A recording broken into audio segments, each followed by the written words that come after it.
नमस्कार, सिनेमा संवाद में आपका स्वागत है। मेरा नाम है अमिताभ।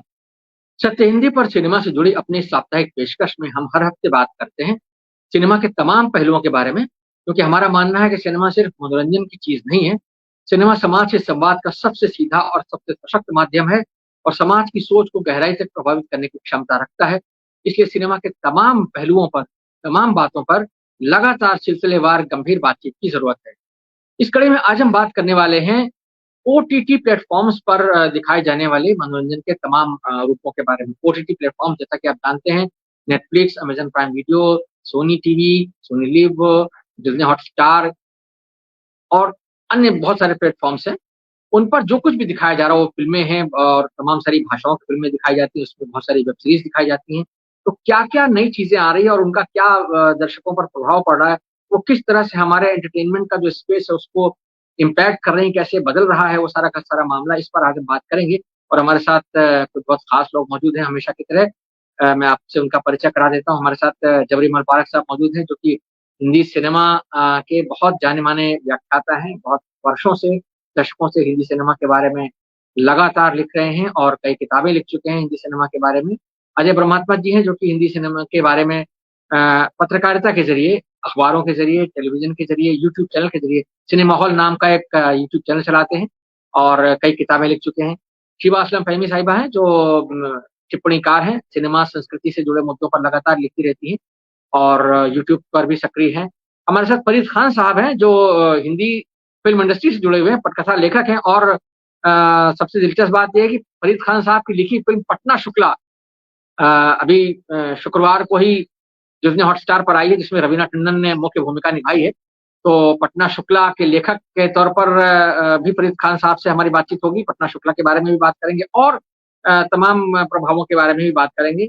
सबसे पहले अजय जी, मैं आपसे बात करना चाहता हूँ। एक और दरख़्वास्त अपने सभी साथियों से करना चाहता हूँ कि हम अपनी बातचीत का जो दायरा है वो शुरुआती राउंड में अगर 7 6-7 मिनट तक रखें, तो हम सभी लोग कम से कम 2 बार 2 राउंड बातचीत कर सकेंगे। अजय जी, आपसे बात करना चाहता हूँ, जो आज हम देख रहे हैं, इस तरह का कंटेंट आ रहा है। एक तो हाल में किस तरह का जो कंटेंट आया है उसके बारे में अगर आप हमें कुछ बताएँ हमारे दर्शकों को, किस तरह की फ़िल्में आ रही हैं? जैसे ऐ वतन मेरे वतन की बहुत चर्चा हो रही है, जो कि उषा मेहता के जीवन पर बनी फ़िल्म है।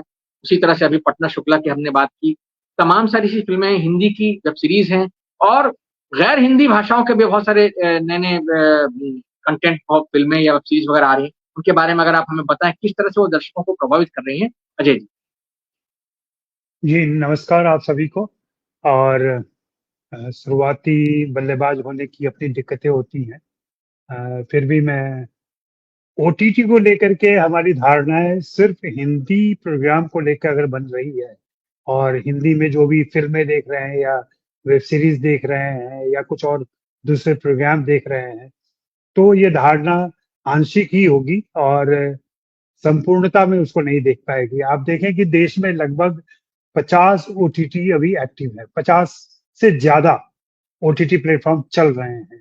इनमें से 12 से 15 ऐसे हैं जो हिंदी कार्यक्रम दिखाते हैं और देश के भी दिखाते हैं, विदेशों के भी दिखाते हैं। एक मोटा आंकड़ा ये है कि लगभग देश के 70 करोड़ लोग ओटीटी प्लेटफ़ॉर्म पे जा रहे हैं, देख रहे हैं।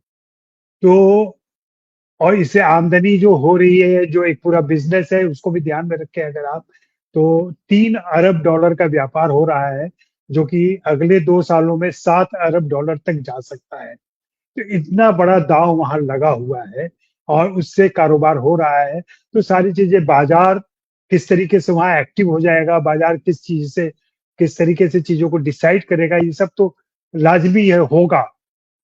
हम क्या देख पा रहे हैं, हमें क्या मिल रहा है बतौर दर्शक एक कंज्यूमर के तौर पर, हमको क्या उम्दा एंटरटेनमेंट कंटेंट मिल पा रहा है वहाँ पे? तो मैं कहूँगा कि हाँ, 30% मिल पा रहा है। सिनेमा के पर्दे पर थिएटर में जब फ़िल्में रिलीज़ होती थी, तो 100 में से मुश्किल से 10 फ़िल्में अच्छी होती थी। ओटीटी पर अगर 100 कंटेंट रिलीज़ हो रहा है, तो 100 में से 30 कंटेंट अच्छा हो रहा है। इस हिसाब से देखें तो रेशियो बढ़ गया है। रेशियो एंटरटेनमेंट का, क्वालिटी का और हमारे एंगेजमेंट का वहाँ बढ़ता जा रहा है और आने वाले समय में यह और बढ़ेगा।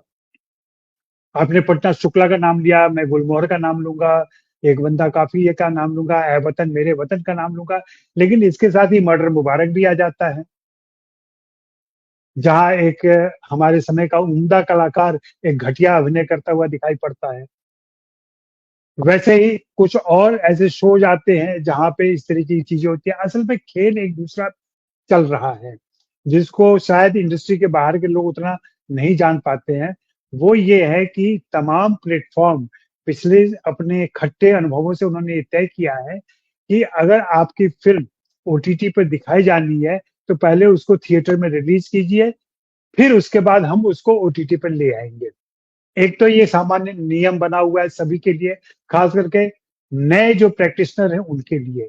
लेकिन वहीं जो बड़े घराने हैं, अगर वो धर्माटिक है, वो धर्मा प्रोडक्शन है, अगर वो वाईआरएफ है या कोई और बड़ा प्रोडक्शन हाउस है, तो उनकी फिल्में ले ली जाएंगी। यहाँ भी एक किस्म का सामंतवाद चलता है। हाँ, जो मनोरंजन जगत के ब्राह्मण हैं, उनके कंटेंट को तुरंत स्वीकार कर लिया जाएगा और उसमें मुहर क्या लगा दी जाएगी, ओरिजिनल। ओटीटी कहता है कि ये ओरिजिनल हमने बनवाया था उनसे, जबकि सच्चाई ये नहीं होती है। उसमें ओरिजिनल का स्टैंप लगा करके उसको चला देते हैं। लेकिन वहीं अगर हम, आप या कोई नया फिल्म मेकर जाए उनके पास, तो कहेंगे भाई हम तो लेते नहीं है, आप पहले थिएटर में रिलीज कर दीजिए, फिर हम देखते हैं। अब एक छोटा मोटा प्रोड्यूसर जिसने बहुत मुश्किल से एक फिल्म बनाई है, प्रायोगिक फिल्म बनाई है, उसको थिएटर नहीं मिलेंगे। पीवीआर और दूसरे थिएटर का नेक्सस जिस तरीके का है, उसमें छोटी फिल्में थिएटर में रिलीज करना मुश्किल काम है। तो वहां एक दूसरा खेल चल रहा है पैसों का, और वो पैसे लेकर के रिलीज करते हैं, कमीशन पर रिलीज करते हैं, और फिर वो ओटीटी पर आता है।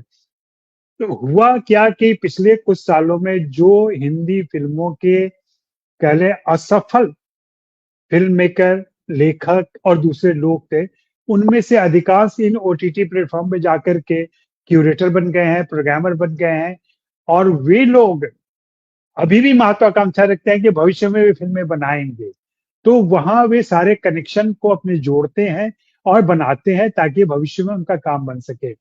इस पृष्ठभूमि को अगर हम ध्यान में रखेंगे, तभी जाकर के हम ओटीटी की भूमिका पर और ओटीटी के दायित्व पर, ओटीटी क्या कर पा रहा है, इसको ढंग से समझ पाएंगे। मेरा मानना है कि ओटीटी रहना चाहिए, उस पर अंकुश जो लगे हैं वो खत्म हो जाना चाहिए। अभी अंकुश आ गया है, नियम तौर पे नहीं आया है, घोषित तरीके से नहीं आया है, लेकिन अंकुश लग चुका है। ये तांडव के बाद से ही शुरू हो गया था, और उसके बाद से धीरे धीरे विकराल होता जा रहा है। और ऐसी उम्मीद की जा रही है कि अगर फिर से ये सरकार आती है, तो उसके बाद से निश्चित रूप से कानून आ जाएगा, और जहां कानून के दायरे में इन सारे प्लेटफॉर्म को घसीट लिया जाएगा, फिर जो लिखने, पढ़ने, बोलने, कहने की आजादी है, उस पर एक पूर्ण विराम सा लग सकता है। तो ओटीटी के सामने चुनौतियां भी हैं। ओटीटी निश्चित रूप से, जैसा कि आपने शुरू में कहा, पटना शुक्ला का उदाहरण दिया, मैं कहूंगा कि बेहतरीन क्वालिटी प्रोडक्ट लेकर के आ रहा है और दिखा रहा है। लेकिन वहीं इस बहती गंगा में बहुत सारा कचरा भी चलता है, और अगर हम समझ नहीं पाते हैं तो फिर उसके भी शिकार होते हैं, क्योंकि आप देख तो लेते हैं। एक मेरा सुझाव है ओटीटी प्लेटफॉर्म वालों से, हमारे दोस्तों से भी, कि वहां भी थिएटर की तरह सुविधा होनी चाहिए।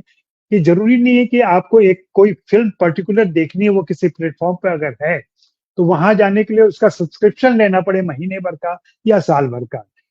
एक फिल्म का सब्सक्रिप्शन जो आजकल चल रहा है कभी कभी, कि एक फिल्म का टिकट दीजिए, वो फिल्म देख लीजिए। ये एक सुविधा शायद आने वाले समय में हो जाएगी, फिलहाल नहीं है। कुछ मेरे एक ख्याल फिल्मों के में साथ कहीं कहीं ऐसा इंट्रोड्यूस हो किया पाता गया है। है, रेंट रेंट करने की फैसिलिटी इंट्रोड्यूस की गई है। हाँ, बहुत कम है, लेकिन ये सारे चैनल पे सुविधा होनी चाहिए। जैसे कल, पिछले दिनों मैं एक फिल्म पारक साहब को दिखाना चाह रहा था, उस फिल्म के लिए मुझे जाकर के साउथ के एक चैनल का सब्सक्रिप्शन लेना पड़ता। ये तो अच्छा हुआ कि किसी से परिचय था, तो उससे मैंने मंगवा ली फिल्म, और वो फिल्म देखी पारक साहब ने। लेकिन वो वही होता है कि ये एक रेस्ट्रिक्शन लग जाता है। अच्छी चीजें हैं ओटीटी प्लेटफॉर्म पर, दूसरे प्लेटफॉर्म पर हैं, लेकिन आप 200 रुपये, 500 रुपये नहीं खर्च करेंगे एक फिल्म देखने के लिए। हमारी जो एक दर्शक की इकोनॉमी है, वो भी स्वीकार करनी चाहिए। जी, फिलहाल मैं अपनी बात खत्म करता हूँ ये पे। शुक्रिया शुक्रिया अजय जी। फरीद साहब, आपके पास आता हूँ, क्योंकि आप जो है, अभी आपकी फिल्म पटना शुक्ला रिलीज हुई है डिज्नी हॉटस्टार पर, और उसके बारे में अजय जी ने जिक्र किया। हमने भी वो फिल्म देखी है, और फिल्म जो है वो एक जिस तरह की कहानी कहती है, उसका जो विषय है, उसके बारे में हम चाहेंगे आप स्वयं बताएं हमारे दर्शकों को, और ये भी बताएं कि क्या ऐसा हो रहा है, जैसे कि अजय जी अभी कह रहे थे कि भाई रेशियो बढ़ रहा है अच्छे अच्छे कंटेंट का, तो क्या जो छोटे शहरों की कहानियां या जो गांवों की कहानियां जो हमारे सिनेमा से यानी जो मल्टीप्लेक्स वाला सिनेमा उससे गायब हो गई थी, क्या उसके लिए ओटीटी एक बढ़िया स्पेस लेकर के आ रहा है? जैसे पटना शुक्ला की कहानी है, नाम से ही लगता है कि पटना यानी बिहार की किसी पात्र की किसी घटना की से जुड़ी कहानी है। तो क्या उस तरह के सिनेमा या उस तरह के मनोरंजन के लिए, जैसे पंचायत सीरियल भी हमने देखा, पंचायत वेब सीरीज थी, इस तरह के और सारे बहुत सारे वेब सीरीज आए हैं, तो ऐसा लगता है कि हाँ, जो जो स्पेस बड़े सिनेमा हॉल के पर्दे पर अवेलेबल नहीं है, उसके लिए वेब सीरीज ये यानी जो आपके ओटीटी प्लेटफॉर्म से ये एक अच्छा मंच साबित कर रहे हैं। क्या कहेंगे आप हरीश साहब?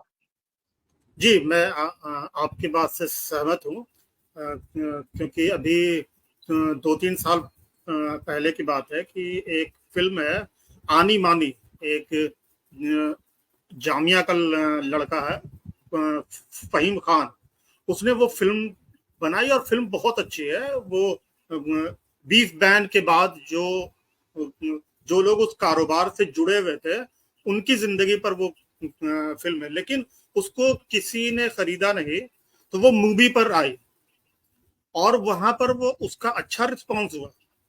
तो इस तरह की जो चीजें हैं जो ऐसा लगता है कि ये बाजार से हटकर है, उनको मौका नहीं मिलता है, तो ओटीटी उनको ये मौका देता है। और यही शायद जो पटना शुक्ला के साथ भी ऐसा हुआ होगा, क्योंकि हम उस बिजनेस के बारे में ज्यादा जानते नहीं है। तो चूंकि रवीना टंडन इतनी बड़ी स्टार अब नहीं है कि उनके नाम पर लोग सिनेमा हॉल में जाएं, टिकट खरीदे, खासकर मल्टीप्लेक्स में। तो ओटीटी पर इसको रिलीज करना ज्यादा आसान हो गया, क्योंकि ओटीटी पर उनके 2-3 और कंटेंट आ चुके थे पहले, तो वहां पिच करना भी आसान है। और वहां पर इस वक्त अभी डिमांड है कि कुछ देसी कहानियां आए, कुछ इस तरह की जो मतलब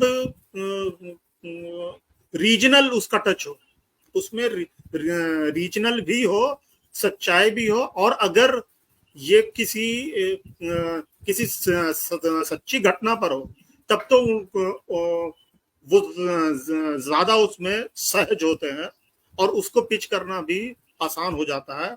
सच्चाई के नाम पर, फैक्चुअल के नाम पर, इस तरह से वो खुद भी चाहते हैं, क्योंकि जो बॉलीवुड का so called main stream cinema है उसके बारे में ये धारणा बन भी गई है। हम लोग भी ये मानते हैं कि ये जो पैन इंडिया जो फिल्म है उसका सच्चाई से थोड़ा कम वास्ता होता है, जबकि छोटी फिल्मों का वास्ता सच्चाई से ज्यादा होता है। इसलिए आपकी बात सही है कि इसी वजह से पटना शुक्ला ओटीटी पर आई थी। लेकिन मैं एक सरसरी तौर पर कुछ और भी चाहूंगा कि ओटीटी के आने से क्या क्या हुआ, इसके 2-3 पॉइंट मैंने नोट किए थे, तो मैंने सोचा कि ये मैं आपको बोल ही दूं। जरूर जी। ओटीटी जब शुरू हुआ तो सबसे पहले सेंसर बोर्ड से आजादी का एहसास हुआ। सबसे पहला जो एहसास हुआ जो फिल्म मेकर्स में आया कि सेंसर बोर्ड तो इसमें है ही नहीं, आप कुछ भी डाल सकते हैं। उस कुछ भी डालने के रूप में अश्लीलता और हिंसा बहुत आई, बहुत ज्यादा आई। लेकिन इसी के साथ इसमें एलजीबीटीक्यू या जो जेंडर को लेकर एक संवेदनशीलता वाले कंटेंट भी आए, ये बहुत अच्छी बात हुई थी। साथ में दर्शकों को हॉलीवुड, कोरियन सिनेमा और मैक्सिकन कंटेंट का एक्सपोजर बढ़ा है। तो ये बॉलीवुड के लिए चैलेंज बढ़ रहा था, क्योंकि क्वालिटी के मामले में अब ऑडियंस सीधे सीधे ओटीटी पर जा रही है। और सबसे खास बात ये है कि ओटीटी पर आप अपने टाइम पर अपनी पसंद की चीजें देख सकते हैं, जो सिनेमा हॉल में नहीं होता। तो इस तरह की बहुत सारी चीजें हैं। हालांकि अब काफी कुछ बदला है और अघोषित रूप से सेंसरशिप तो आ ही गया है, फिर भी इसमें हम लोग कोशिश कर रहे हैं कि ऐसी चीजें भी आए जो आज की राजनीति और आज का जो वक्त है वो भी उसमें दिखे। फरीद जी, एक में आपने जो बात कही है, मैं उसमें बस थोड़ी सी मेरी एक जिज्ञासा है छोटी सी, क्योंकि आपने कहा कि एक तरह की डिमांड आ रही है कि नहीं, जो छोटे शहरों की कहानियां हैं या जो इस तरह के घटनाओं से जुड़ी हुई, अगर कोई सच्ची घटना से जुड़ी बात है तो उसको सामने लाया जाए। तो जैसे आपकी जो फिल्म है पटना शुक्ला, वो क्योंकि फर्जी मार्कशीट को लेकर के जो एक किस्म का घोटाला होता है या जो भी कह लें उसको, उससे जुड़ी घटना है, उससे जुड़ी कहानी है। और उसको आपने कहा रवीना टंडन एक बहुत उस तरह का नाम नहीं है आज की तारीख में कि जिनके लिए लोग सिनेमा हॉल में जाए देखने, लेकिन छोटे पर्दे पर उनकी यानी वेब सीरीज वगैरह कुछ आ चुकी हैं, तो इसलिए उनका एक अट्रैक्शन है। इस फिल्म को प्रोड्यूस किया है अरबाज खान ने। तो अरबाज खान अपने आप में एक ऐसा नाम है, एक्टर के तौर पर उनका भले ही बहुत बड़ा नाम ना हो, लेकिन चूंकि सलमान खान के भाई हैं और उनका अपना एक क्लाउड कह सकते हैं इंडस्ट्री में है, तो जो ओटीटी प्लेटफॉर्म्स हैं उन पर जो है उनकी फिल्म आना वो शायद ज्यादा आसान हो। अगर अरबाज खान की जगह कोई दूसरा प्रोड्यूसर होता तो शायद उसके लिए उतना आसान ना होता फिल्म को पिच कर पाना, या उसको उतना स्पेस ना मिलता। या हो सकता है रवीना टंडन की जगह कोई सामान्य एक्टर होता या दूसरा जिसका कि उतनी स्टार पावर नहीं है, शायद वहां भी दिक्कत होती है उसको पिच करने में। लेकिन मैं जो कहना चाह रहा हूँ, आपसे जानना चाह रहा हूँ कि क्या इस फिल्म की कहानी को लिखते समय, क्योंकि ये कहानी अपने आप में बड़ी वास्तविक है, सचमुच ऐसा होता है कि मार्कशीट लोगों की बदल दी जाती है और उसका फायदा होता है। हमने देखा है कि भाई मंत्री और सांसद जैसे लोग भी जो है वो गलत मार्कशीट के सहारे आगे बढ़ गए, और इस फिल्म में भी कहानी में कहीं ना कहीं ऐसा दिखाया गया है। तो आपसे मैं जानना चाहूंगा, क्या लेखक के तौर पर इस तरह के कुछ दबाव रहते हैं कि आप इसमें कुछ ऐसे एलिमेंट डालिए, कुछ ऐसा डालिए, आपसे कुछ कहा जाता है, या अगर आप डाल रहे हो तो उनसे बचिए, जैसे आपने कहा ना कि सेंसरशिप एक तरीके की अघोषित आ गई है, तो क्या लेखक के तौर पर आपके ऊपर कुछ तरह के आप दबाव महसूस करते हैं? नहीं, हम लोग दबाव के नाम पर ये होता है कि कहीं ऐसा ना हो कि वो सरकार नाराज हो जाए, कहीं ऐसा ना हो कि वो नाराज हो जाए। तो हम क्या करते हैं कि अगर यूपी की कहानी है तो हम उसको बिहार में कर देते हैं, अगर किसी महिला की कहानी है तो हम उसको पुरुष की कहानी कर देते हैं। इस तरह से कुछ कर करके अपना बीच का रास्ता तो हम लोग निकाल ही लेते हैं। जैसा कि आपने देखी भी है कि इस फिल्म में बुलडोजर भी है, इस फिल्म में एक पॉलिटिशियन है जिसका फर्जी मार्कशीट है, लेकिन वो बिहार का। तो ठीक है, अपना इस तरह से हम लोग काम कर रहे हैं। जी, बहुत धन्यवाद, आपने अपनी बात रखी। शिवाजी, मैं आपके पास आना चाहता हूँ। ये जो बात अभी फरीद साहब ने कही, और उससे पहले अजय जी ने एक बात कही थी कि साहब असफल लोग जो हैं वो यहाँ आकर के उनकी एक अलग तरह की वो बन गई है कि भाई जो लोग नहीं चल पाए, जैसे एक जमाने में जब दूरदर्शन शुरू हुआ था, दूरदर्शन पर जब एंटरटेनमेंट शुरू हुआ था, तो जो लोग फिल्मों में नहीं चल पा रहे थे या जो फिल्मों में जिनको मेन स्ट्रीम में काम नहीं मिल रहा था, वे सब के सब या तो दूरदर्शन पर आकर एक्टर बन गए या वो निर्माता निर्देशक बन गए, और उनका मतलब अच्छा चला काम। क्या ओटीटी पर आप वही चीज देख रही हैं, या ऐसा भी है जैसा कि अजय जी ने एक फिल्म का नाम लिया था सिर्फ एक बंदा काफी है, तो जो उसका डायरेक्टर है, अब वो मनोज वाजपेयी के साथ एक और फिल्म लेकर के आ रहा है भैया जी, तो वो जो है ये सारी चीजें क्या आपको लगता है कहीं ना कहीं ओटीटी की जो क्वालिटी है उसको इम्पैक्ट कर रही है? या एक और सवाल इससे जुड़ा जो अभी फरीद कह रहे थे कि भाई हम जो है वो बहुत चालाकी से कहानियों में थोड़ा फेरबदल कर देते हैं ताकि अगर पॉलिटिक्स है भी तो पॉलिटिक्स जो है कहीं थोड़ा बहुत उस तरह से डायरेक्टली इम्पैक्ट ना करे, यूपी का मामला बिहार चला जाए, बिहार का मामला किसी और जगह चला जाए, पात्रों के नाम, उनके जेंडर, उनकी धार्मिक पहचान बदल दी जाए वगैरह वगैरह। और दूसरी बात एक ये कि क्या ये जो जी जी पटना शुक्ला फिल्म में ही बिहार यूनिवर्सिटी नहीं है, वो बिहार यूनिवर्सिटी है। बिहार जी वो तो ये सारी बातें हैं। हाँ, ये बिल्कुल सही बात है, और ये मेरे ख्याल में इतना तो ये बहुत जायज सी बात है, और ये चतुराई जो है बहुत अच्छी चतुराई है कि आप कम से कम जो है अपने आप को सुरक्षित रखते हुए पूरी कहानी कह दें, अपने लिए, फिल्म के लिए, निर्माता के लिए, निर्देशक के लिए कोई समस्या ना खड़ी करें। तो ये तो शिवाजी, मैं इस बारे में आपकी राय जानना चाहूंगा। बहुत शुक्रिया। मैं कोशिश करूंगी कि अपना ओपनिंग रिमार्क शॉर्ट रखूं, जैसा कि आपका इंस्ट्रक्शन था।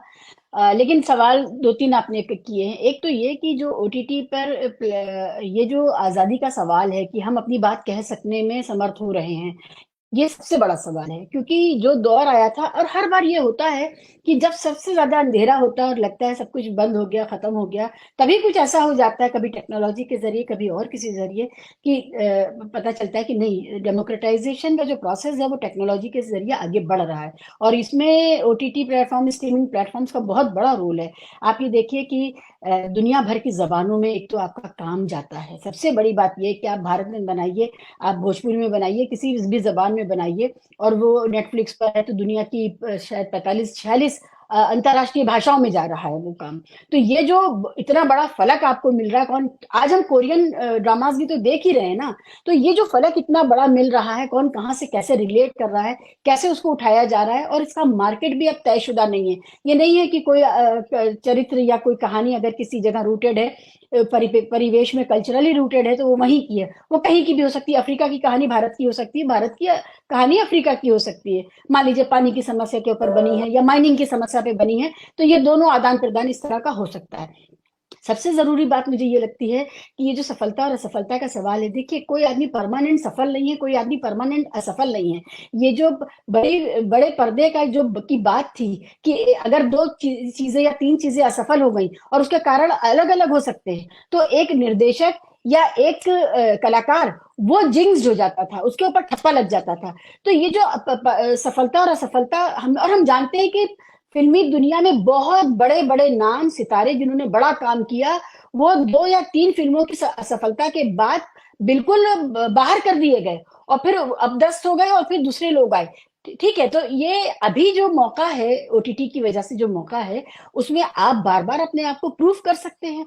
हो सकता है कि जो असफल, जो अभी असफल है, वो अपनी रियल कॉलिंग कहीं और पकड़ ले, कहीं और ढूंढ ले, उसको कोई और जॉनर मिल जाए, कोई और तरीके से वो अपनी बात कह सके। वो जो एक्सपेरिमेंट है, वो जो उसके पास एक्सपेरिमेंट करने का जो स्पेस है, वो ओटीटी से मिल रहा है। अभी पिछले ही हफ्ते एक युवा पत्रकार और स्क्रीन राइटर मेरे मित्र हैं, उन्होंने कहा सिर्फ 60-65 लाख रुपए की जरूरत है, मेरे पास इतनी अच्छी कहानी है। तो मैंने पूछा कि इसके कहानी बन भी जाएगी इतने कम में, डिस्ट्रीब्यूशन ये वो, के लिए वो तो ओटीटी पे कर लूंगा, वो तो हो जाएगा। तो ये जो नए लोगों में जो जिन्होंने अभी तक हाथ नहीं आजमाया, ये जो विश्वास पैदा कराती है, वो एक बात है। तीसरी बात यह है कि जो सियासत ने जो नफरत की बाउंड्रीज खींची हैं, उन सब को लांघने का जो मौका भी जमीमा खान की जो फिल्म आई है what's love got to do with it, वो इंडो पाक प्रोडक्शन के तौर पे हम देख रहे हैं। ठीक है, उससे पहले जो फिल्में आई थी वो डिपेंडेंट थी। जैसे खुदा के लिए जो आई थी, वो सुपर हिट फिल्म थी और बहुत एक्लेम्ड फिल्म थी, लेकिन उसको उसके लिए हमारे पास उतना फ्रीली अवेलेबल नहीं था स्ट्रीमिंग प्लेटफॉर्म। बोल दोबारा लॉन्च हुई है पाकिस्तानी, जो थर्ड जेंडर के ऊपर आई है, वो काफी अच्छा कर रही है दोबारा आने के बाद में। तो ये जो, अच्छा, ईरानियन फिल्में जो हम देखना चाहते हैं, कुछ ईरानियन फिल्में हैं जो ईरान में बैन है, कुछ ईरानियन फिल्में हैं जो अमेरिका में बैन है। तो ये जो चक्करबाजी है अभिव्यक्ति के को अरेस्ट करने के लिए सरकारों की, इससे भी तो हम मुक्ति पा रहे हैं। तो मुझे ओटीटी प्लेटफॉर्म्स बहुत लिबरेटिंग लगते हैं। कचरा जरूर आएगा, थोड़ा बहुत ऐसा भी सामान होगा जो अच्छा था लेकिन प्रेजेंटेशन उनका कहीं गड़बड़ा गया, या कई बार होता है पॉलिटिकल फिजा, या अब मान लीजिए आईपीएल चल रहा है, आईपीएल में कोई फिल्म रिलीज नहीं करना चाहता, उसमें जब फाइनल्स में जा रहे हैं उस समय फिल्म मर जाएगी। ये सब चीजें होती हैं, तो आप इनसे भी बाहर आते हैं। लेकिन जितना मेरी चॉइस के ऊपर आधारित है, जितनी अपनी चॉइस की चीजें मैं नेटफ्लिक्स या अमेजन प्राइम वगैरह पे देखती हूँ, मुझे तो बहुत मेरे तो ज्ञान के चक्षु खुल जाते हैं। मैंने अगर मेड इन हेवन नहीं देखा होता अमेजन प्राइम पे, तो मुझे पता ही नहीं चलता कि क्या कहाँ पहुंच गई है दुनिया, क्या चल रहा है। उसी तरह से उसी तरह से आप जी का देखिए, जो जी का जो ओटीटी प्लेटफॉर्म है, उसमें खास तरह की एजेंडा ड्रिवन फिल्में आ रही हैं, और हमें पता है कि चलो भाई ये दुकान जो है इसी तरह का सामान बेचती है, हमें उस शॉप पे नहीं जाना है। हमें किस शॉप पे जाना है, हमें पता है कि अमेजन प्राइम है। अच्छा, उसका अमेज़न प्राइम का जो व्यूअर बेस है वो भी इतना बड़ा है पूरी दुनिया का, तो वहाँ पर आप घटिया या हेट ड्रिवन या एजेंडा ड्रिवन चीज़ें वो ना लेंगे ना आप वहाँ डाल सकते हैं। तो ये प्लेटफ़ॉर्म्स भी अपना अपना बेंचमार्क बना रहे हैं और उस बेंचमार्क के साथ उसमें हम सब लोग शामिल हैं उसके बनने में, और बहुत लिबरेटिंग स्पेस पैदा हो गया है। I am very happy. और सिर्फ फ़िल्में ही नहीं हैं, किसी भी तरह का कंटेंट आप बनाइए, किसी भी तरह का, तो आप उसको डाल सकते हैं और वो फ़िल्मों जैसी रिस्पेक्ट उसको मिलेगी या व्यूवरशिप की संभावनाएँ उसको मिलेंगी।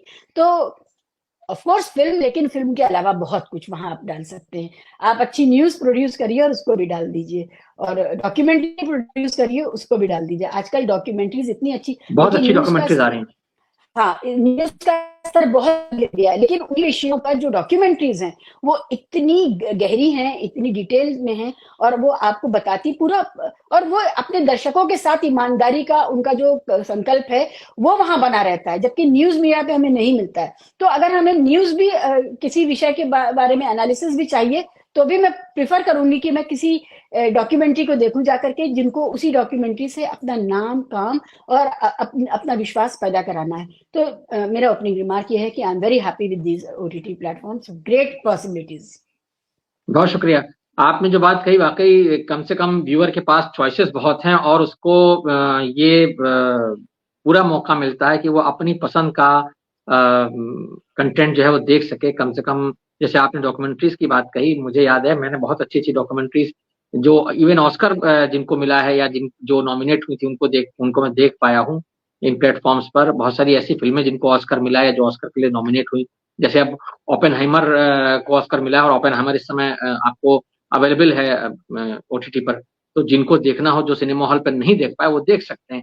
इसी तरह से बहुत सारी दक्षिण भारत की फिल्में जो पहले हिंदी प्रदेश के दर्शकों के लिए उपलब्ध ही नहीं थी, क्योंकि उनको सिनेमा हॉल में दिखती नहीं थी, मालूम ही नहीं चलता था। अगर कभी कोई लगी भी हो, अव्वल तो उनकी रिलीज नहीं होती थी हिंदी बेल्ट में, लेकिन अगर हो भी गई तो शायद एक आध शो कहीं चला हो तो पता नहीं। लेकिन अब ओटीटी पर कम से कम आप देख सकते हैं कि हाँ भाई मम्मूटी कौन है, और आपको मालूम है कि हाँ मम्मूटी क्या नाम किस तरह के एक्टर हैं, फहद जो है वो किस तरह के एक्टर हैं। ये जी चीजें हैं, वो तमाम सारी बातें आप देख सकते हैं। अब पारक साहब आपके पास आता हूँ।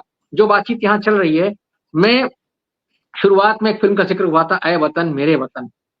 मैं उस फिल्म के बारे में आपसे थोड़ी टिप्पणी भी चाहूंगा कि क्योंकि वो कुल मिला करके हमें जो ओटीटी की संभावनाओं पर हम बात कर रहे हैं उस तरफ ले जाती है कि जिस तरह का कंटेंट सिनेमा हॉल में शायद लोकप्रिय न हो पाए या बहुत न चल पाए, जिससे कि निराशा हो निर्माता निर्देशक को, वो फिल्म बहुत अच्छे विषय वस्तु के कारण, बहुत अच्छे अभिनय के कारण, बहुत एक अलग तरह की प्रस्तुति के कारण ओटीटी पर जो है वो कमाल कर जाती है। क्या कहेंगे आप?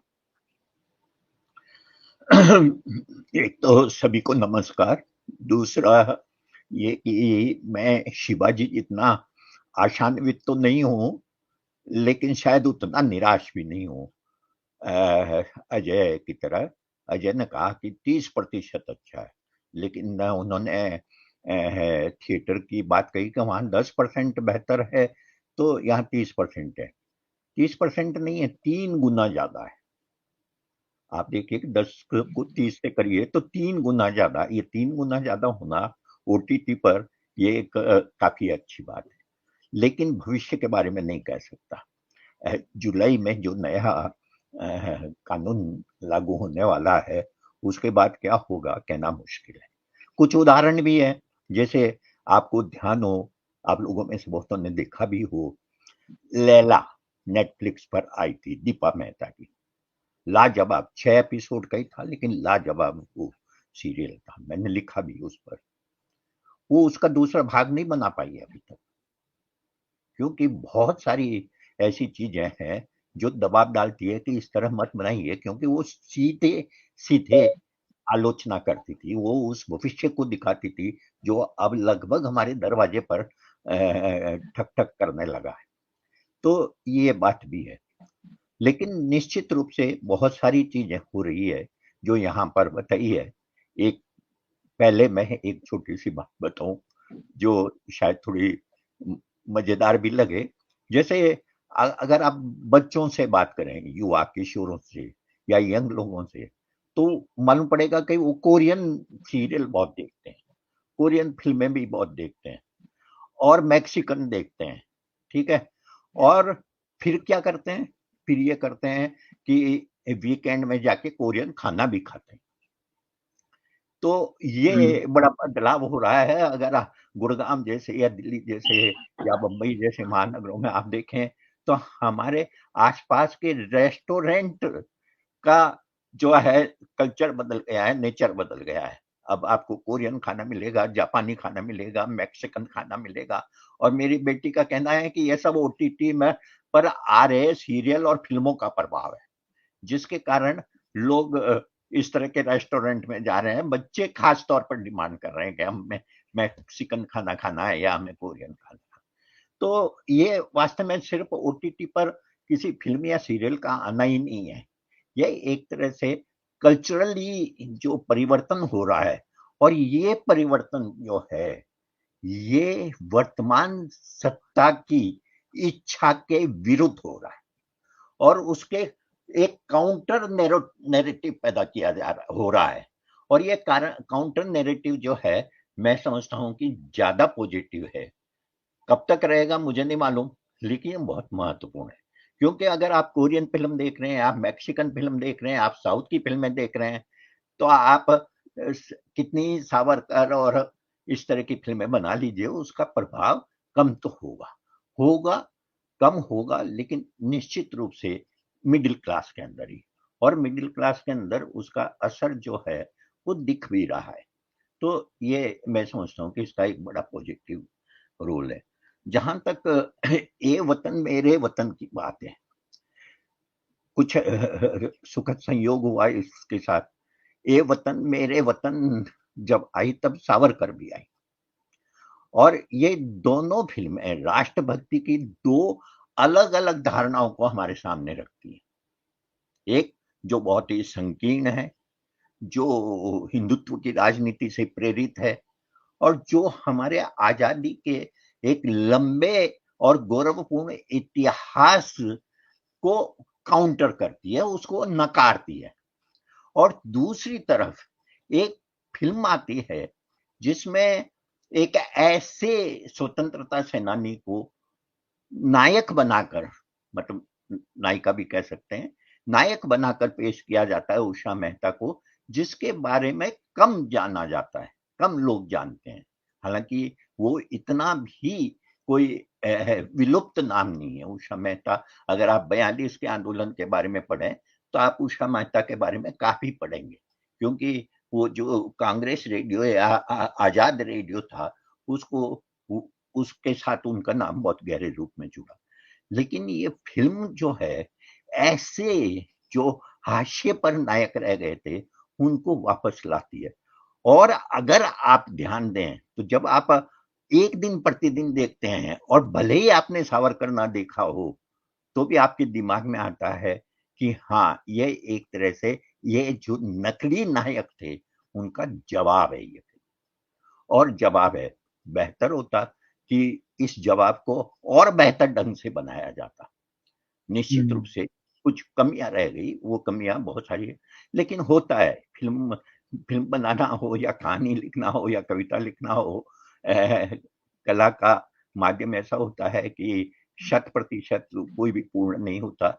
लेकिन मेरा अपना मानना है कि एक वतन मेरे वतन जो है एक बहुत सही समय पर आई हुई एक बहुत जरूरी फिल्म की कमी को पूरा करती है। जी मेरा विचार है कि ओटीटी को, ये जो थिएटर के अंदर फिल्में लाई जा रही है एक के बाद एक, ज्यादातर जो फ्लॉप हो रही है, उनको काउंटर करने का माध्यम बन सकता है ओटीटी।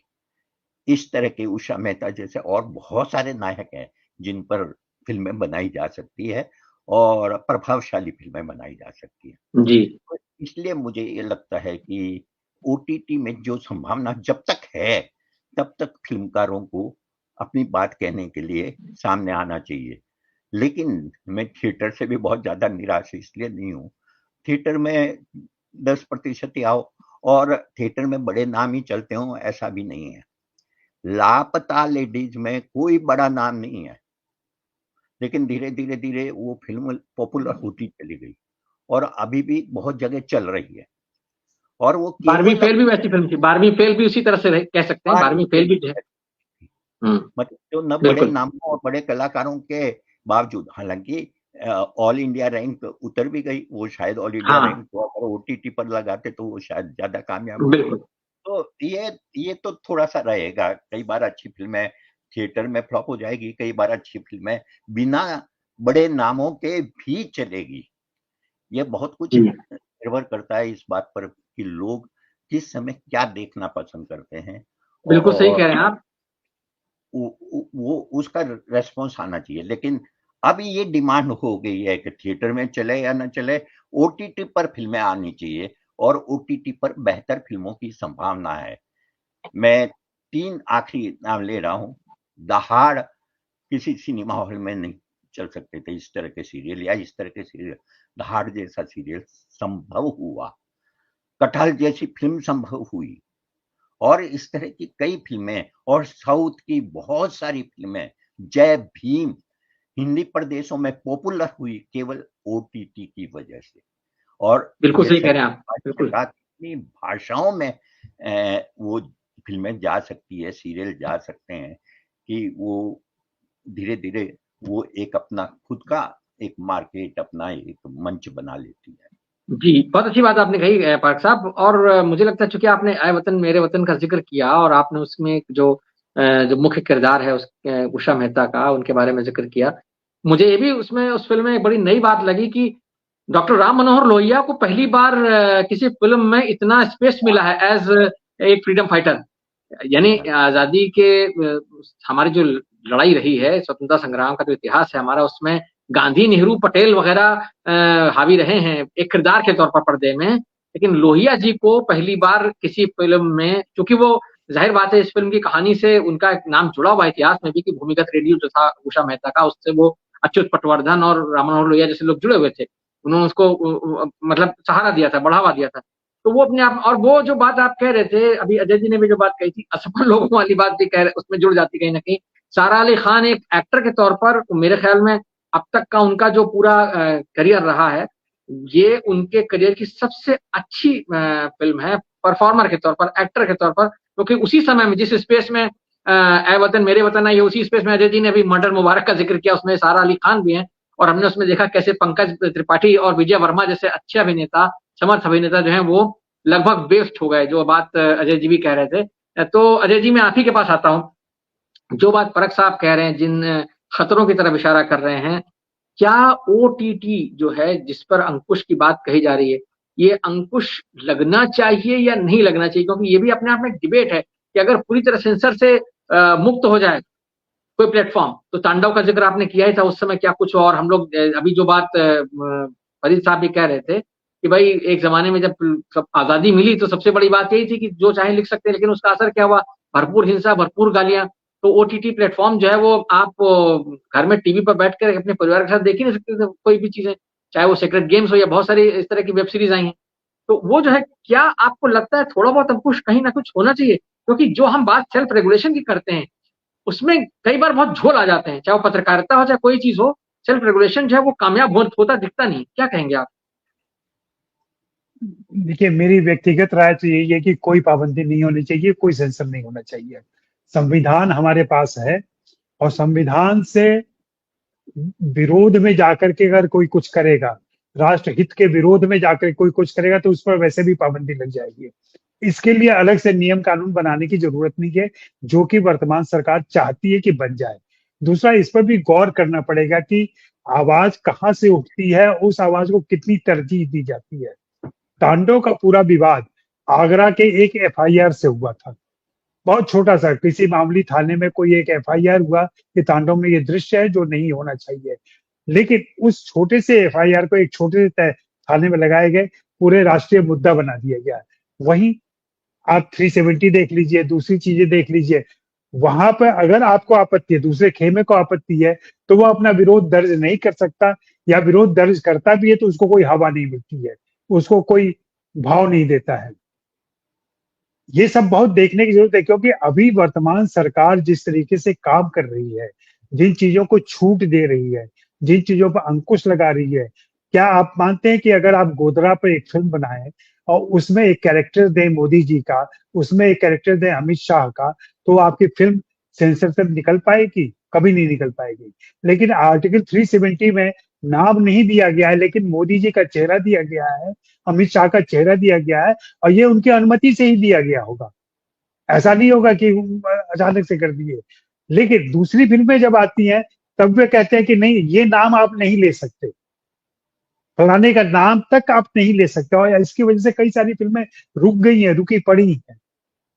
तो सत्ता और सत्ता के नुमाइंदे जो जिम्मेदारी के पदों पर बैठे हुए हैं, वो क्या फैसला लेते हैं, किसके हक में फैसला लेते हैं, किसके विरोध में फैसला लेते हैं, उस पर सारी चीजें डिपेंड करेंगी। जुलाई में जो अधिनियम आने वाला है या जिस तरीके से अंकुश लगाया जाएगा, निश्चित रूप से वो निरंकुश होगा। और अगर यह सरकार बनती है, अगर भाजपा आती है, तो निश्चित रूप से उसमें वे सारे दरवाजे बंद कर दिए जाएंगे। जहां अभी थोड़ी बहुत मुखालफत की आवाज है, जहां जस्ट बातें की जा रही है, जहां न्यायोचित बातें की जा रही है, वो भी रुक जाएंगी। और सेक्युलरिज्म दांव पर है कहीं न कहीं, और उस सेक्युलरिज्म को बहुत बड़ा खतरा है इस तरीके की किसी भी निरंकुश अधिनियम से। मुझे लगता है कि हमारे फिल्मकार, हमारे वेब सीरीज के मेकर्स खुद इतने समझदार हैं और इतने होशियार हैं कि वे सेल्फ रेगुलेशन से चीजों को इस तरीके से नियंत्रित तरीके से सामने ला सकते हैं और दिखा सकते हैं। मैं शुरू से कहता आ रहा हूँ 2 साल पहले से कि अंकुश जितना तेज होगा, कड़ा होगा, उतने ही ज्यादा प्रयोग होंगे और वैसी ही फिल्में आएंगी। और हमारे फिल्म मेकर इतने होशियार हैं कि वे तरीका ढूंढ निकालेंगे। आप देखिए, सिर्फ एक ही बंदा काफी है फिल्म जैसी फिल्म ले आ पाना, वो भी ऐसे साधु संत के खिलाफ जो साधु संत सत्ता के करीब है। ये आसान काम नहीं था, लेकिन एक तरकीब अपनाई उन्होंने, कर लिया उन्होंने। या पटना शुक्ला फिल्म में ही जिस तरीके से कुछ लोग बिहार से आपत्ति कर रहे हैं कि ये बिहार का अपराध दिखा रहा है ये फिल्म, भाई है जहां जो है वो है, उस चीज को स्वीकार करना चाहिए। तो मैं तो पूरी उम्मीद में हूँ अमिताभ और हमारे दूसरे पैनल के सहयोगी कि ओटीटी हमारे लिए एक खुला मंच है, जहां पे विविधता है, जहां पे वैरायटी है, जहां पे दूसरी संस्कृति की चीजें हैं, जो पारक साहब कह रहे हैं कि जिसकी वजह से दूसरे देश की संस्कृति, दूसरे भोजन भी संस्कृति का एक हिस्सा है। अगर भोजन का विस्तार हो रहा है तो कहीं ना कहीं हमारी कट्टरता टूट रही है। मैं तो हमेशा मानता हूँ, मैं हमेशा अपने दोस्तों को मजाक में उदाहरण देता हूँ कि कट्टर आप सिर्फ विचारों से या धार्मिक धारणाओं से नहीं होते हैं, कट्टर आप भोजन से भी होते हैं। अगर आप सिर्फ शाकाहारी की जिद किए रहते हैं तो भी आप कट्टर हैं, या सिर्फ आप मांसाहारी की जिद किए रहते हैं तो भी आप कट्टर हैं। आपको इतना उदार होना चाहिए कि हर तरह का भोजन कर सके। तो ये भोजन आ रहा है, संस्कृति आ रही है, कपड़े आ रहे हैं। आप बड़े शहरों में तो जापान के और कोरिया के दुकानें खुल गई हैं जहां उनके स्टाइल के कपड़े मिल रहे हैं, और वे कपड़े अब फैशन में आ रहे हैं। तो ये बहुत अच्छा है। और पारस साहब ने बहुत सही कहा कि एक तरफ से सरकार तो चाह रही है कि हम लोग अतिथजीवी हो जाएं, वहां की सारी चीजें आ जाएं, वहीं दूसरी तरफ अघोषित रूप से उसके विलोम में, उसके विरोध में ये सारी चीजें फैलती जा रही हैं और मजबूत हो रही है। खास करके जेन जी ओटीटी पर जब हम बात कर रहे हैं तो हमको ये भी देखना होगा कि यहाँ 80 साल का दर्शक भी है और 8 साल का दर्शक भी है। और अमिताभ, आपकी इस आशंका से मैं बिल्कुल सहमत नहीं हूँ कि हम परिवार के साथ ये चीजें नहीं देख सकते, वहां बहुत कुछ गंदगी है। भाई हर जगह मैं बार बार कहता रहा हूँ कि वहां उम्र बता दी जाती है कि 18 साल से कम उम्र के लोग ना देखें। अगर उसके बाद भी आपके घर के बच्चे देख रहे हैं तो ये आपकी दिक्कत है, ये ओटीटी की दिक्कत नहीं है। नहीं, वो आप ठीक कह रहे हैं, ये बात सही है। उसमें सर्टिफिकेट लिख के आ जाता है ए और ए व्हाटएवर। लेकिन ये कि चूंकि परिवार में, अब जाहिर बात है, आप टीवी खोलकर बैठे हैं और आपके परिवार के लोग जो है अचानक से कोई आ जाए, महिला हो या बच्चा हो, जो भी हो। बहरहाल आपका पॉइंट है अपनी जगह बिल्कुल दुरुस्त है। चूंकि आपने खाने और तमाम उस पर जिक्र किया, आपने शाकाहार और मांसाहार का जिक्र, मुझे अचानक याद आ गया। पारक साहब फिल्मों का जिक्र कर रहे थे, ग्रेट इंडियन किचन नाम की एक फिल्म आई थी जो कि बहुत बहुत अच्छी फिल्म थी। और उसी दौर में एक और फिल्म आई थी, बिरयानी नाम था उस फिल्म का नाम ही बिरयानी था, कनी कसूरती की ही फिल्म थी वो। लेकिन एक और फिल्म आई थी अन्नपूर्णी नाम की एक फिल्म आई नयनतारा की, जिसको कि अंततः उतारना पड़ा नेटफ्लिक्स से, क्योंकि उसमें जो है वो एक कट्टर ब्राह्मण परिवार की लड़की जो है वो शेफ बनने जाती है और वो मांसाहार पकाती है, उसको लेकर के बड़ा बवाल हो गया। उसमें उसको खाते दिखाया गया और उसमें कुछ धार्मिक उल्लेख भी थे, पात्रों के उल्लेख भी थे, जिसकी वजह से काफी सारा उसमें ज्यादा दिक्कत ये थी कि वो नमाज पढ़ रही थी, उससे ज्यादा खाना बनाने में बहुत सारी दिक्कत नहीं थी, बातें उससे नमाज पढ़ने में ज्यादा दिक्कत थी।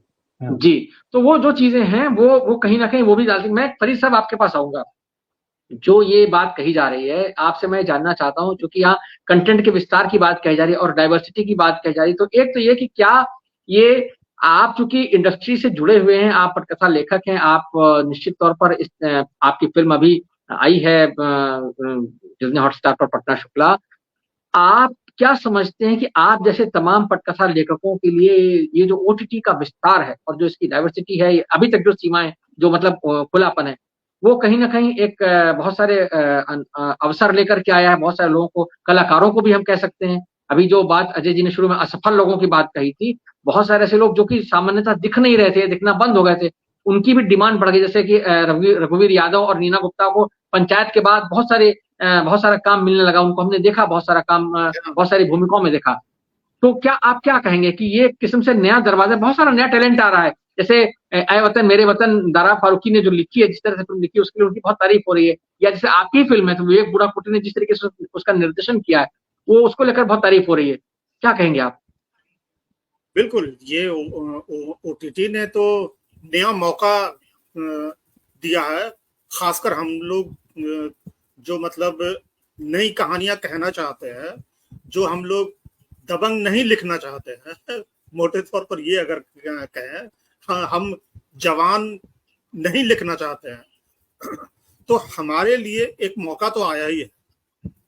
लेकिन मैं यहाँ पर जो अभी तक बातचीत हुई उसमें एक दूसरी बात भी जोड़ता हूं कि मेरा ऑब्जर्वेशन, मेरा अनुभव कि जो विदेशी ओटीटी है उनका ट्रीटमेंट और जो देसी ओटीटी है उनके ट्रीटमेंट में थोड़ा फर्क है, उनके डिमांड में थोड़ा फर्क है। मैं देसी ओटीटी का अनुभव बता रहा हूं कि जैसे आप देखते हैं कि एक वीडियो चलता है तो उसमें जो कर्सर है यहां से वहां तक जो जाता है, उनके पास इसका डेटा होता है कि उन्होंने मुझे दिखाया कि कौन से डायलॉग पर लोग वापस गए उस डायलॉग को सुनने के लिए और कौन से दृश्य पर लोग वापस गए उसको देखने के लिए। और उनमें ज्यादातर उनकी डिमांड है कि देखिए गाली गलौज बहुत चलता है, आप गाली गलौज लिखा कीजिए, या सेक्स का सीन बहुत चलता है, लोग फिर से उसको देखते हैं, इससे व्यूअरशिप बढ़ती है और उनको जो कुछ भी फायदा होता होगा वो उसका होता है। ऐसी डिमांड विदेशी ओटीटी से बिल्कुल नहीं आती। विदेशी ओटीटी में मतलब आप अगर सेक्स का सीन डाल रहे हैं, गाली डाल रहे हैं तो उनको कोई दिक्कत नहीं है, ये बात सच है, पर डिमांड के तौर पर नहीं आती है, जो कि देसी ओटीटी, जो छोटे छोटे ओटीटी हैं वहां से आती है। तो कभी कभी ऐसा लगता है कि नहीं, इनको ये आइडियोलॉजी का मामला नहीं है, यहाँ पर थोड़ी सी रोक होनी चाहिए थी। लेकिन अब ये मैं भी चाहता हूं कि इसमें सेंसरशिप तो नहीं होनी चाहिए। मौके के नाम पर ये सच है, एक से एक कंटेंट और लोग सिर्फ नए कंटेंट ही खोज रहे हैं। यहाँ पर ये नहीं चलता है कि अमिताभ बच्चन तो हमेशा एंग्री यंग मैन वाली कहानी में काम करेंगे या इस तरह की फिल्में चलती हैं। ये वाला थ्योरी भी अब ओटीटी पर नहीं चलता है। ओटीटी पर जो भी नया है, जो भी फ्रेश है, और अगर आप अच्छा स्टार लेकर आते हैं तो आपका स्वागत है, ये होता है। थैंक यू फरीद साहब। शिवाजी आपके पास आता हूं। जो बात फरीद जी कह रहे थे कि एक तरह से डिमांड क्रिएट की जा रही है कुछ ओटीटी प्लेटफॉर्म पर, मुझे वो पुराना फिल्मों का दौर याद आ रहा था जब डिस्ट्रीब्यूटर या फाइनेंसर डिस्ट्रीब्यूटर कहते थे कि भाई इसमें एक कैबरे डाल दो, इसमें कुछ फाइट सीन डाल दो, इसमें यानी कुछ वल्गर जोक्स डाल दो कुछ, ताकि फिल्म जो है वो उठ जाए, उसमें लोग खरीद लें लोग। तो क्या ये आइटम सॉन्ग डाल दो, आइटम सॉन्ग डाल दो, बिल्कुल ठीक। तो क्या ये जो एक चीज है, ये आप शिवाजी क्या इसको किसी तरह के खतरे के तौर पर देख रही हैं जो OTT कंटेंट की हम लोग सब लोग यहाँ बात कर रहे हैं, हम सारी उसकी तारीफ कर रहे हैं, कुछ बात कर रहे हैं। अजय जी ने एक शब्द का इस्तेमाल किया था, सेक्युलर। तो ये जो चीज है वो क्या उसका जो एक कैरेक्टर है, क्या उसको किसी तरीके से मतलब नेगेटिवली इम्पैक्ट करने वाली, यानी उसका कुछ खराब असर पड़ने वाला है? आपको क्या लगता है? या ये जो चीज है ये कहीं ना कहीं बाजार का दबाव दिखा रही है? कुल मिलाकर के OTT पर बाजार का दबाव है, और फिर वही बात आ जाती है कि हाँ, जो बड़े फिल्म निर्माता निर्देशक हैं, जो बड़े बैनर हैं, उनके लिए हर तरह की छूट है, यानी तांडव जो है वो उसमें बड़ी स्टार कास्ट है, सब कुछ है, वहां आ जाएगा। या कि सेक्रेट गेम्स है तो वो सैफ अली खान है, अनुराग कश्यप है, इस तरह के लोग आ जाएंगे तो वहां पर छूट है, और वहां जो कुछ है वो चलता है।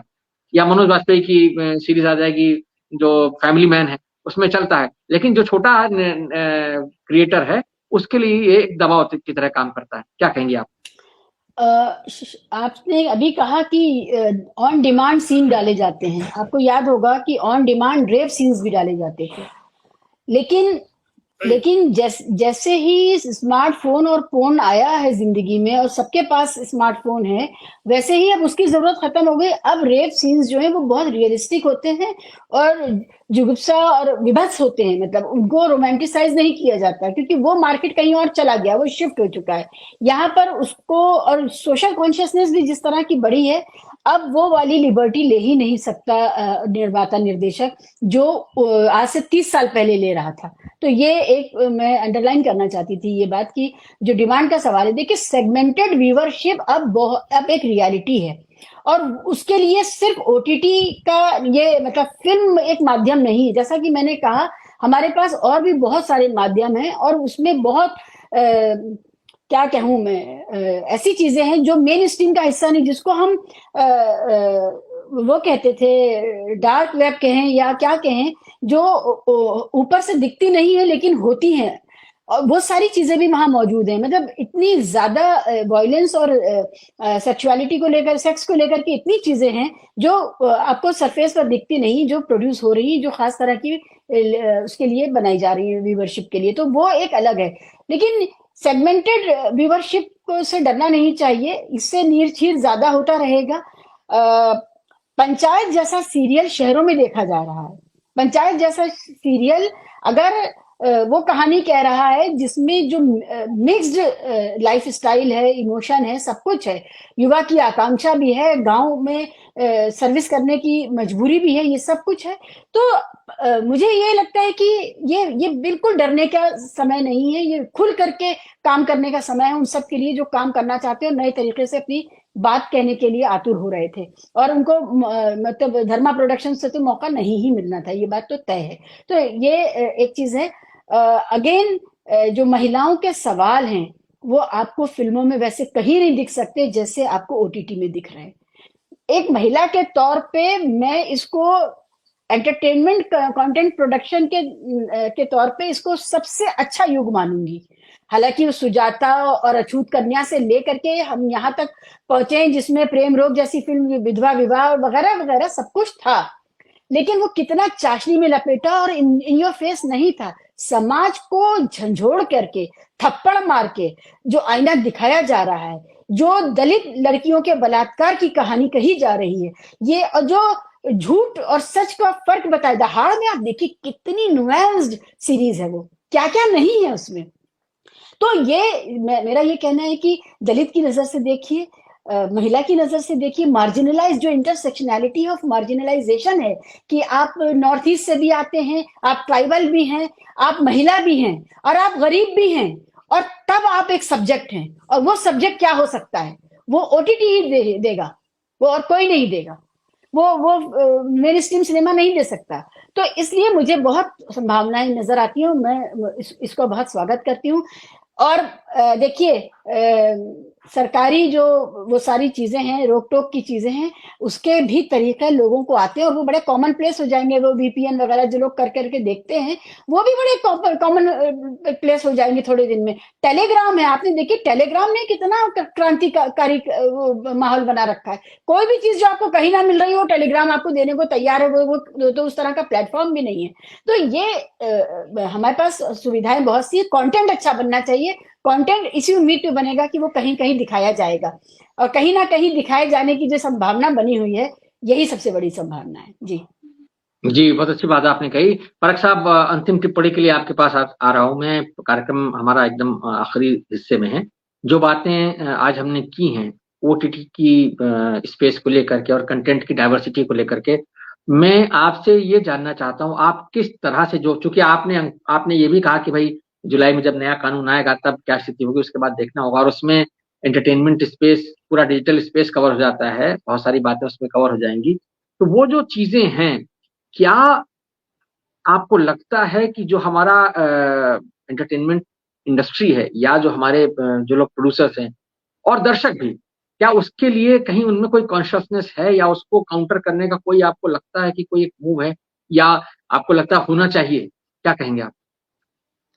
देखिए, जहां तक जुलाई में क्या होगा उसके कारण अभी से भयभीत होने की आवश्यकता नहीं है। और जैसा कि अजय ने कहा है और शिवाजी ने भी कहा है कि ये कला का रास्ता ऐसा है कि अगर प्रतिबंध होते हैं तो कई रास्ते नहीं खुलते भी हैं। तरीके निकाले जाते हैं, जिससे कि अपनी बात कही जा सके। और आप देखेंगे कि अगर हम पिछले 2-3 साल की फिल्मों को ही देखें, फिल्मों को या सीरियल को या छोटी फिल्मों को, तो अपनी बात कहने के कई तरीके निकाले गए हैं, ठीक है? और वो बातें कह दी गई है, या भले ही स्पष्ट रूप से ना कही गई हो, लेकिन जो दर्शक है वो ठीक से समझ जाता है कि ये किसकी तरफ संकेत किया जा रहा है। जैसे फरीद खान ने कहा कि हम ये नहीं कह सकते, एक्स नहीं कह सकते, लेकिन जेड कह सकते हैं। अब जेड कहेंगे तो जाहिर है कि एक्स की तरफ तो पहुंच ही जाएगा। आप ब को व तो कर सकते हैं और वहां पर एक साइकिल भी ले आएंगे, ठीक है? लेकिन अंततः लोग पहचान जाते हैं। अभी मैं वो सीरियल देख रहा था जिसमें हुमा कुरैशी, महारानी। महारानी। में जो मुख्यमंत्री बना हुआ है, उस मुख्यमंत्री के बहुत सारे संवाद मैंने गौर किया कि वो संवाद सीधे-सीधे हमारे माननीय प्रधानमंत्री से ले लिए गए हैं। बिल्कुल। और वो जो मुख्यमंत्री है वो खलनायक है। तो तरीके निकाल लेते हैं। और चूंकि निर्देशक भी और लेखक भी और कैमरामैन भी ये सब क्रिएटिव लोग हैं। इन्हें मालूम है कि अगर कैमरा लेफ्ट में प्रॉब्लम कर रहा है तो राइट को भी इतना राइट की तरफ ले जाओ कि वो लेफ्ट की तरफ आ जाए। तो जी। वो तरीके निकाल लेते हैं और मेरे ख्याल में निकालेंगे। बिल्कुल। ऐसा नहीं है कि हिंदुस्तान के फिल्मकारों को नहीं है। और दूसरा, सब्जेक्ट इतने हैं चारों ओर फैले हुए, इतने सब्जेक्ट हैं कि उस पर बेहतरीन काम किया जा सकता है। आप मतलब आपको कहने के लिए जरूरी नहीं है कि सीधे तौर पर पॉलिटिकल चीजें ही कहें। लापता लेडीज इस बात का उदाहरण है कि आप कह सकते हैं। बवाल फिल्म, मैंने बवाल का कई बार उदाहरण दिया है कि बवाल में आप यूरोप घुमाते हैं और हिटलर की दुनिया में ले जाते हैं। क्या जरूरत है भाई हिटलर की दुनिया में?